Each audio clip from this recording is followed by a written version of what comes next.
Bharatiya Janata party છે ને આજથી 20 વર્ષ 30 વર્ષ પહેલાની જો વાત કરું, જો મારી જ્યાંથી મારી અકલ મને સમજણ છો, એમાં ખરેખર લોકોનું બલિદાન બહુ મોટું બલિદાન છે.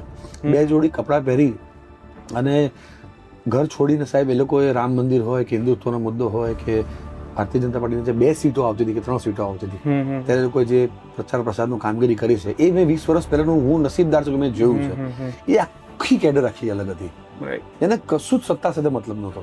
એને એ લોકોને ખાલી કોંગ્રેસનો એક વિકલ્પ ઉભો કરવો હતો અને એ લોકો જોડાયા હતા. અમે અમિત શાહ સાહેબને નજીકથી જોયા મેં, અને સાહેબને મેં એટલું નજીક નથી પણ એવું એમના માટે સાંભળતા હતા. સ્કૂટર લઈને જતા હતા અને રાત્રે 1 વાગે કોઈને એમના ઘરે જાય તો કામ અશોક ભટ્ટ સાહેબ માટે એવું સાંભળ્યું છે, રાત્રે 2 વાગે કોઈ જાય ત્યાં તો. અને શાહ સાહેબ માટે બી એવું હતું કે ગમે ત્યારે અવેલેબલ હોય, લાઈક એમનો કાર્યકર્તા હોય કે કોઈ બી અમદાવાદનો રહીશ એમને અપ્રોચ કરે એટલે રિસ્પોન્સ આવે ને આવે જ.